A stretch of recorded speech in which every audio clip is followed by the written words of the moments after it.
video because when we were doing our internet research to figure out how to tackle this, there was nothing that fit this exact scenario.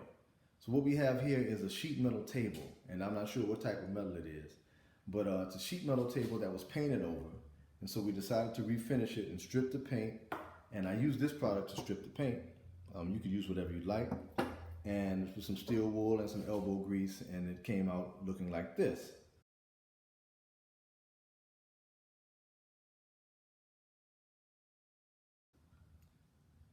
And so we found that we had these copper rivets that we liked sticking out of the sheet metal.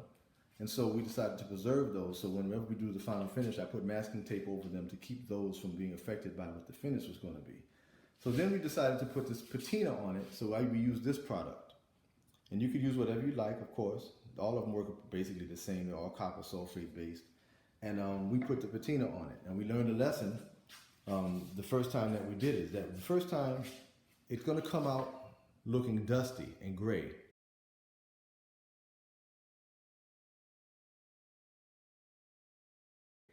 And you can wipe the dust off, but you have to wait long enough for the patina to cure. We did not wait long enough. And what happened is that we got streaks from the cloth that we used to wipe it off all into the patina. And it didn't look good, so I had to go and do the whole thing over. I sanded the whole thing over again and got it down to the metal again. And this finish that you're looking at is the second time that we put this patina on it. So lesson learned.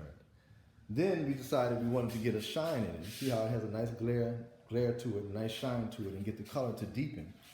And after doing a little bit more internet research, we found that boiled linseed oil was probably the best thing to use, and that you could put a clear coat over boiled linseed oil once it cures. So this is what we use.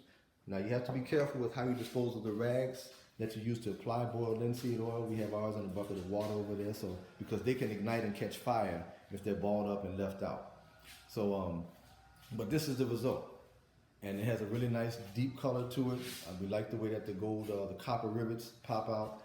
And so now I'm going to put a clear coat over this.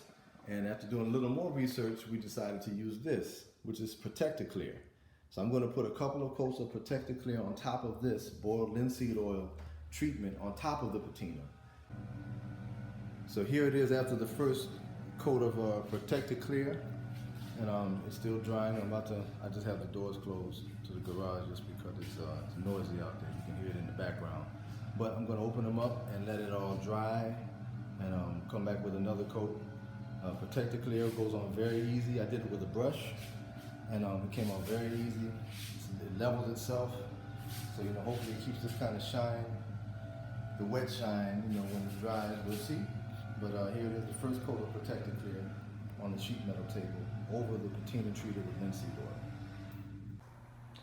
And here is the second coat of ProtectaClear that I put on. I used a brush to put it on. Just try to put it on evenly. ProtectaClear seems to level itself very well.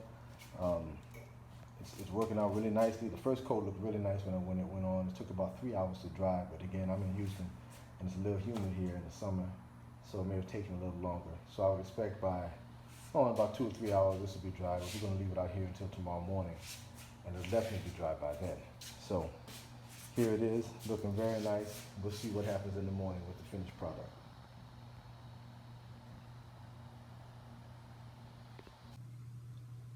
So here's the final product, and this is after the second coat of ProtectaClear. You can see it has some nice marbling on it, and if I pull back this way, you can see the light shines on it. It has a nice gloss. Very nice gloss on it. So ProtectaClear is a great product. It needs to work well in this situation. So again, this was a sheet metal table. We stripped it, sanded it down, put a copper sulfate solution on it to give it a patina. Let that cure for a couple of days. Then we put linseed oil on it to deepen the color. Let that cure for 4 days. And then we put 2 coats of ProtectaClear on it, and those took about a day to cure. So if you live in somewhere with less humidity, they can probably cure a little faster. But this is what we have here. It's completely dry, and we're happy with it. So this is it. Thank you all for watching.